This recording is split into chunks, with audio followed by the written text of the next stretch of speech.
Welcome to the Unpacking It podcast with Bryce Johnson.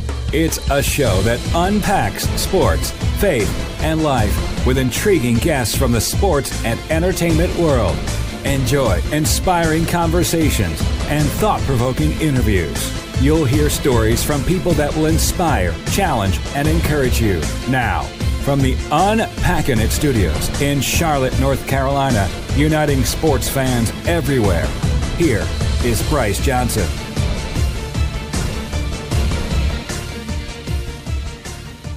And joining us now is former NFL defensive end Aaron Kampman. He played his college football at the University of Iowa and was drafted in the 5th round of the 2002 NFL Draft by the Packers. He spent 8 years in Green Bay and 2 years in Jacksonville. He was a 2-time Pro Bowler and 2-time second-team All-Pro. He is now the founder and CEO of Align, where he empowers executives and organizations to become their best by intersecting time and purpose. He is also a husband, a father of 4, and they live in Iowa.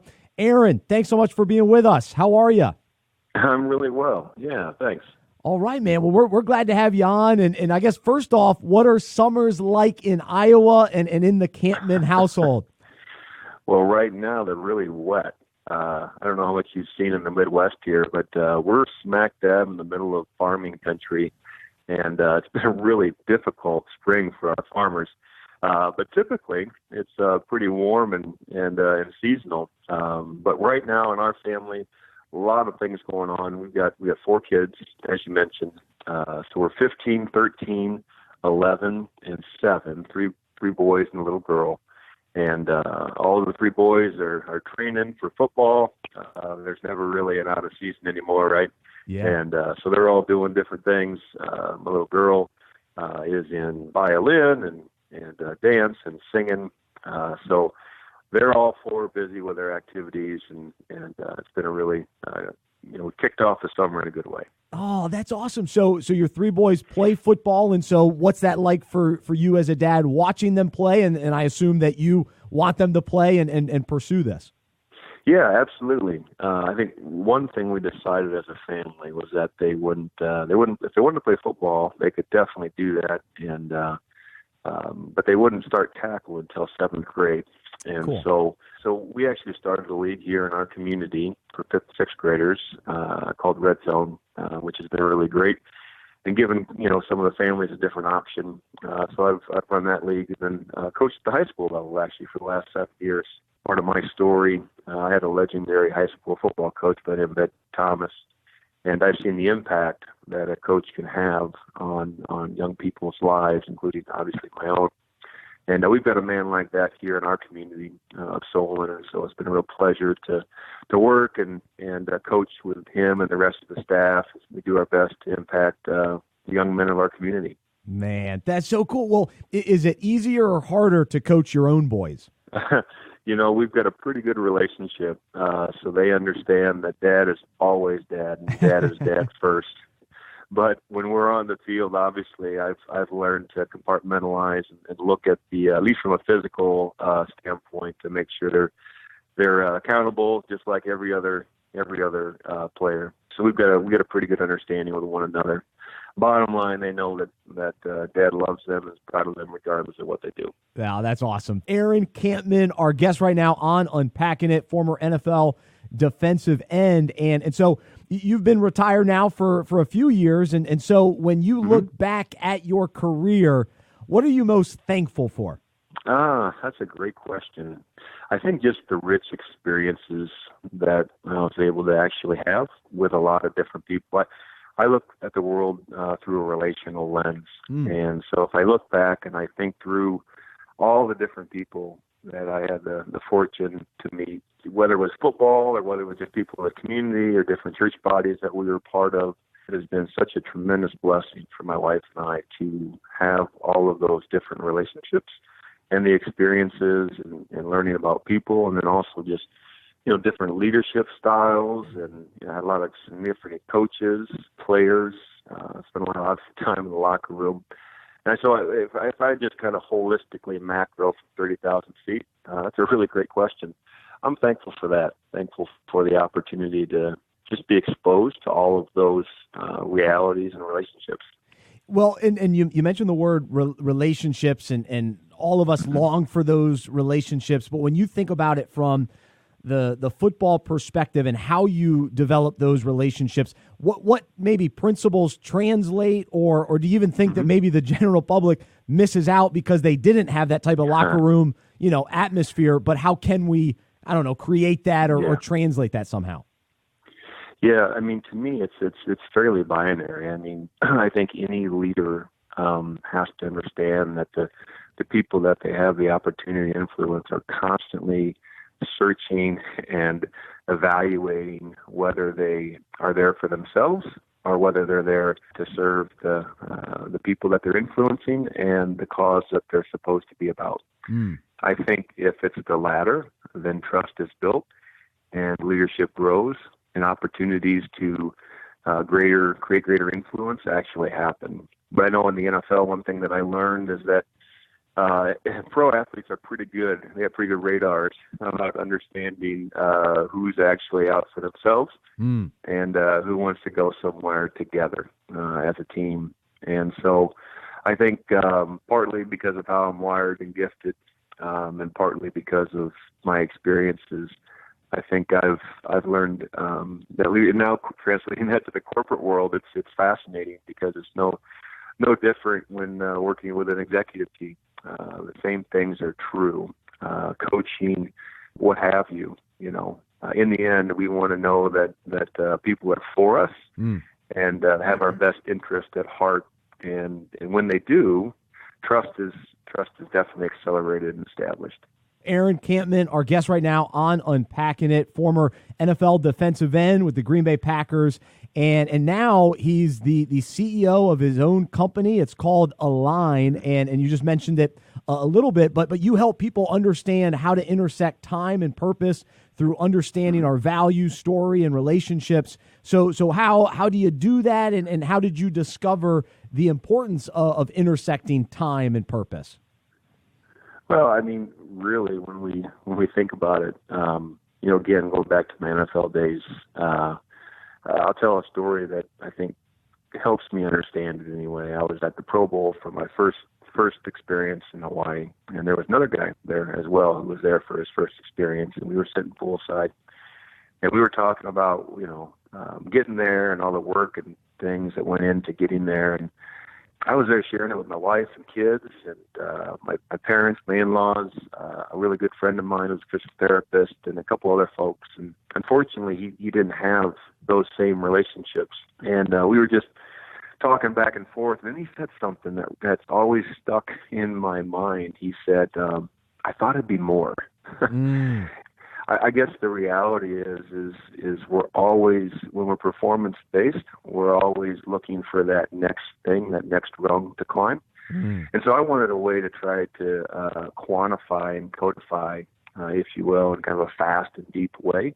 What does it mean to intersect our time and our purpose? Time's our greatest commodity, resource, I believe, but it doesn't bring meaning and significance in life by itself, philosophically anyway.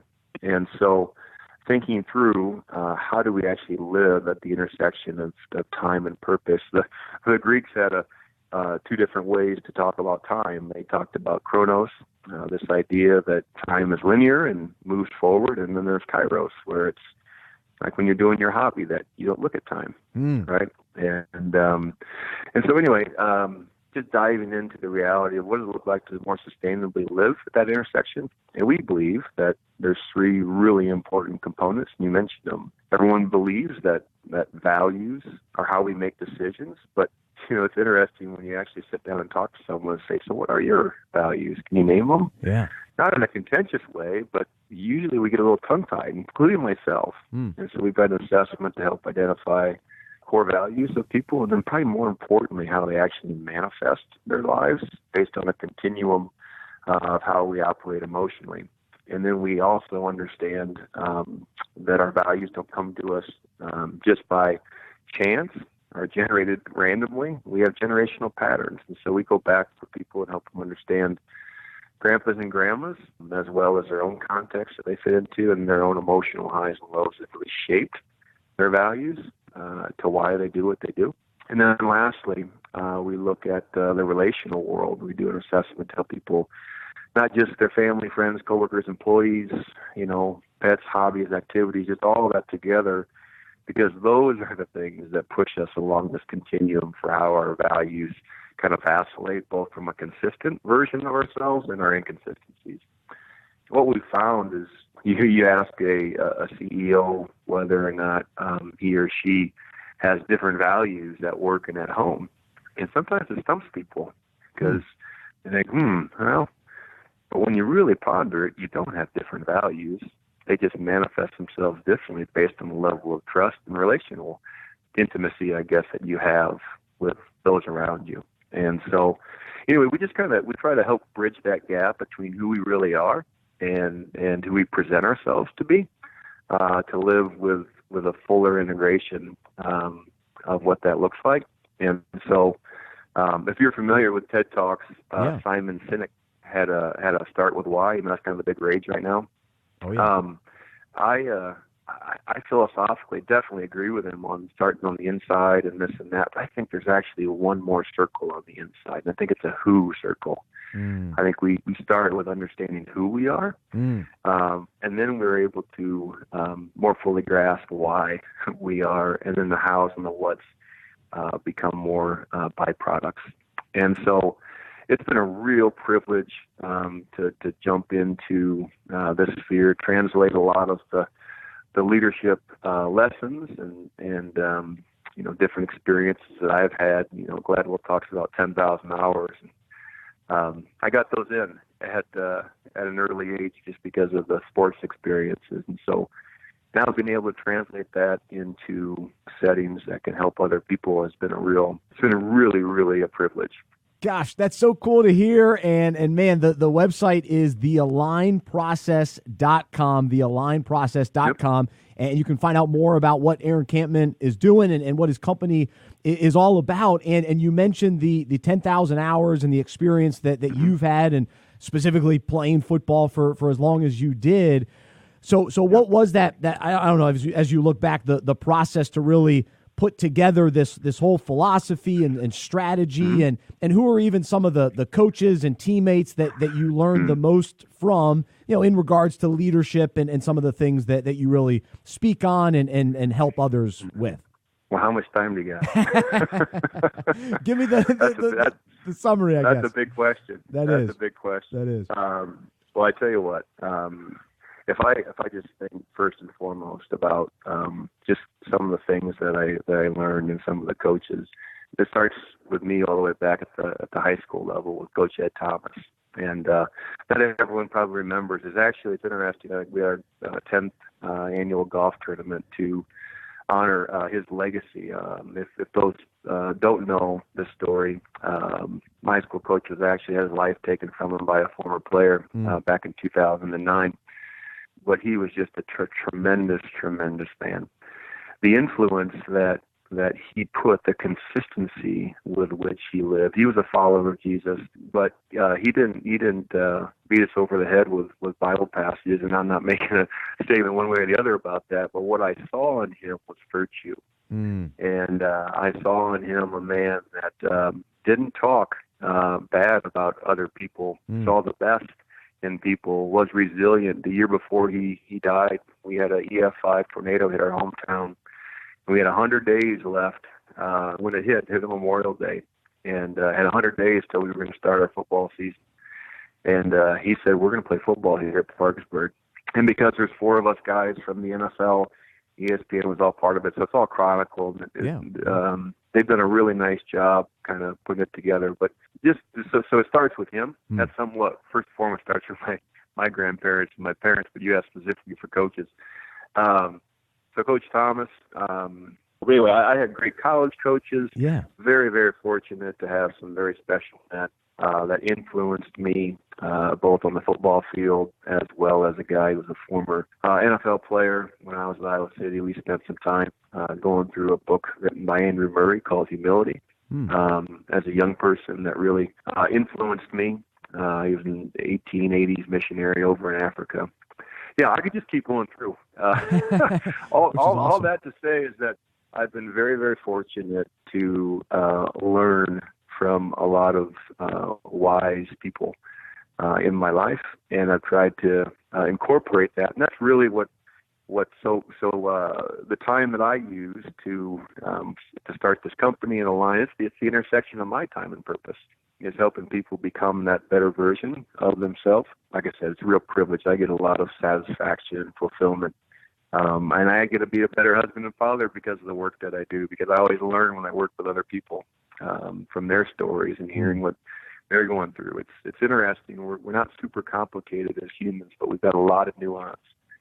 It helps you develop an empathy with one another to know that all of us have limps. That's right. And all of us have wounds. And they come from somewhere. And so anyway, yeah, I'm rambling a little bit. But there you go. That's awesome. And we're talking with Aaron Kampman right now on Unpacking It, former NFL defensive end. You know him from the Green Bay Packers. Also spent some time with the Jacksonville Jaguars, and now is the CEO of Align. And he's just empowering executives and organizations to become their best and really taking a look at understanding values, stories, and relationships in our life. What is our story? What are the relationships we have? And so just love that approach and perspective, and love what you're doing, and just encouraging to hear. And I appreciate your perspective too, that, hey, you can start naming all these people that have had an impact on you, and you can't really stop. You just keep coming up with names. And so you're not offering advice and strategies based on just, coming up with ideas on your own. These are years of experience and people pouring into you that now you're able to pour into others. And so that's just a really cool thing to hear. So I appreciate that. I organized the entire company around an equilateral triangle for obvious reasons. And so the value, story, and relationship are on the three parts of the triangle, and it's because it's the strongest geometric shape there is. But the other reason I organized it around an equilateral triangle is because the equilateral triangle is a fractal. It's a shape that can multiply for infinity when it's properly aligned. And I believe that's what's happened in my life, and hopefully continues to happen as other leaders are inspired to really introspectively look at their values during relationship. It begins to multiply, and it's fascinating, and it's really enjoyable. Gosh, absolutely. That's a really neat approach to be your post NFL career, which is just so encouraging to hear. Well, let's go to kind of the heartbeat and foundation of who you are, and that of course is your faith in Jesus, and you've alluded to it a couple times. But in what ways did your faith grow during your playing career? I think, like anyone, it's interesting. The NFL career is it's so compressed in terms of like a normal professional's career. And so you go on this journey where you initially get in, you have goals and you want to achieve them and attain them and this and that. And that was similar to my story. As you mentioned, I was a fifth-round draft choice, and definitely wanted to hit all of my goals and this and that. But as I started to attain them, remembering that in the grand scheme of things, what really mattered was, again, the influence that we were able to have. I say we, my wife and I, on the people around us because of our relationship with Christ. I think the reality, again, for me, really stems in once you build trust with someone, they're like, why are you different? What's going on there? Why are you okay to go out and give your very best and not be completely deflated when things don't go your way? Not that we're disappointed or whatever. They're just opportunities. And so I think my faith really grew as my career went on, to understand that I no longer was just performing for a paycheck or all of the things, all the trappings that can kind of grab our heart. I was truly trying to do my very best because that's what I'm called to do. And there was a lot of freedom in that, and I think it's what allowed me to play at a really high level, because I wanted to play the same whether we were ahead or behind, or whether I was having a good game or a bad game. From an application standpoint, that became a real rallying point to me, to where at the end of my career, of course, I cared whether we won or not, but it was more about the preparation and getting myself ready to play and being able to give my very dead level best and my teammates my best and coaches my best, and set that example of what it looks like to do that. I think that was part of the maturation of my career, where I got to a point where that's really what was important to me. Amen. So cool. Aaron Kampman, our guest right now on Unpacking It, 10 years as an NFL defensive end, now CEO of Align. And so, all right, now since your playing career is over, what has God really done in your life? What are some things that he's taught you and things in ways that you've maybe grown, personally, spiritually, kind of since the NFL career has been over? Well, the other piece I didn't mention is that we live in a community where there's a couple of larger kind of regional church families. And so we were going to one of those church families, great church, great friends, all the guys there. And but what my wife and I and a group of 6 other families determined was, in our community, we thought maybe it'd be great to start a non-denominational church here locally. And so about 2.5 years ago, we got connected with a group called Saturate the World, Jeff Vanderstelt and some of those guys. Cool. Yeah, and so we actually planted a church here in our local community of Solon, and called Jordan Creek Church. That's our name, and it's just been fascinating to watch God fill voids and bring people in without us. He's just been so faithful to provide for our church family. So I've grown a ton in that. If you would have asked me if I would have been regularly teaching and, hold an executive pastor type role with a church plant 7 years ago, I said, you're probably crazy. but really neat to just again see God's faithfulness in just stepping out and seeing a need and trying to meet a need, and the whole thrust of our church family has been predicated on the fact that we are the church, that we don't go to church. And so we have been trying to build what we call missional communities, which are basically little churches of the big church family. So not just a small group, but a specific missional focus that you're called to with other groups of people in the church family. And so anyway, we've really appreciated. That's helped us grow a ton and feel like it's been definitely a redeeming part of what's happening, God's doing in our community here. Aaron Kampman, our guest right now on Unpacking It, former NFL defensive end. And so I read that you also went through Dallas Theological Seminary. So when you were going through that, you weren't necessarily anticipating what you're doing now. Is that right? Tell me the story there. Hey, God always knows what he's doing. And, I didn't. I had a good friend of mine who's actually my business partner as well in Align, Joe Urkovich. He and a couple other people just said, Aaron, you've got a real hunger to know God more. It would probably make sense for you. You're going to be ministering to people no matter what you do. So maybe get this formal education out of the way.